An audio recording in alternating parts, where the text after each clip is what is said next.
क्या वाकई में बिहार की शिक्षा व्यवस्था को निजीकरण की ओर बढ़ा रही है सरकार? ये हम और आपने बल्कि आज का ये रिपोर्ट आपको बताएंगे कि वाकई में बिहार की शिक्षा व्यवस्था अब निजीकरण की ओर कैसे बढ़ रही है। इसके साथ ही नव भारत रिपोर्ट में और भी कई खुलासे की गई है, जो कि आज इस वीडियो में आप विस्तार से जानेंगे। स्कूल के पास जमीन होते हुए भी सरकार भूमिहीन बता रही है। आपको बता दें कि सुपौल जिले में नवसृजित 200 प्राथमिक विद्यालय में 150 ऐसे विद्यालयों की पहचान हुई है जिसके पास जमीन होने के बावजूद भी, यानी सरकारी जमीन होने के बावजूद भी सरकार इन विद्यालयों को भूमिहीन की दर्जा दे दी है।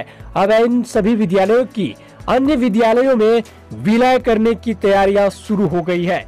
रिपोर्ट ये भी बता रही है कि इन विद्यालयों को अब समाप्त करने की पुरजोर कोशिश हो रहा है। इसके साथ ही रिपोर्ट यह भी बता रही है कि मुख्यमंत्री के गिरिडीह जिले में भी 32 ऐसे स्कूलों की पहचान की गई है जिनके पास सरकारी जमीन नहीं है। हालांकि रिपोर्ट बता रही है कि इन विद्यालयों के पास पहले से ही सरकारी जमीन थी, लेकिन बावजूद भी इसे विलय करने की कोशिश में समाप्त किया जा रहा है। इसके साथ ही आप सबको बता दें कि शिक्षकों को बिहार सरकार की मानसा में ही खोट नजर आती है। वे इसमें मुख्यमंत्री और उनके मंत्रिमंडल की कोई अघोषित चाल नजर आती है।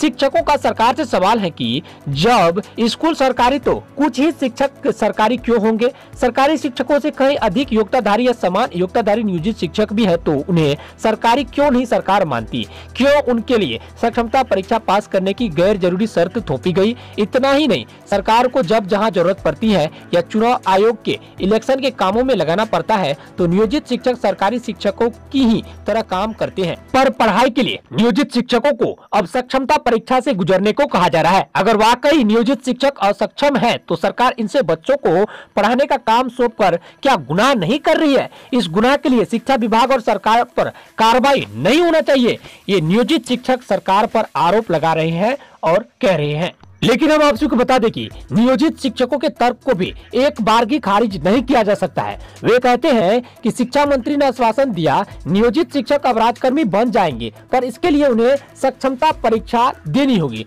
लेकिन शिक्षकों का कहना है कि अभी तक वे मैंगो के माने आम पढ़ाते हैं, तो राजकर्मी बन जाने और सक्षमता परीक्षा पास कर जाने के बाद वो मैंगो माने केला पढ़ाएंगे। आदमी वही है, पढ़ाई भी वही, यानी समान काम पर दर्जा के मामले में तिरस्कार। शिक्षकों को संदेह है कि सक्षमता परीक्षा के बहाने सरकार उन्हें नौकरी से हटाना चाहती है। प्रमोशन का हक, ऐच्छिक स्थानांतरण का हक और समान काम के लिए समान वेतन का शिक्षकों का हक सरकार मारना चाहती है। लगातार 20 वर्षों तक उनके शिक्षण, अभ्यास और अनुभव का कोई मोल नहीं रहा है। इसके साथ ही नियोजित शिक्षकों का सीधा सीधा आरोप है कि अब सरकारी विद्यालय में उनका कोई मोल ही नहीं रहा। के पाठक समय समय पर उनके लिए बेतुका फरमान जारी करते रहते हैं। पर्व त्योहार के दिनों में भी स्कूल आने पर बाध्य करते हैं। इसके साथ ही के पाठक पर शिक्षकों का बड़ा आरोप है। शिक्षक कहते हैं तकलीफ तो तब होती है जब शाम 4:15 बजे सभी बच्चों की छुट्टी के बाद वीरान सुनसान जगह पर केवल शिक्षक शिक्षिकाओं को 5 बजे तक रोक कर रखा जाता है और सरकार के द्वारा उन्हें सक्षमता परीक्षा पास करने की जरूरत समझाई जाती है। इन्हीं कारणों से शिक्षकों को शिक्षा विभाग और बिहार सरकार की मानसा में भारी खोट नजर आ रही है।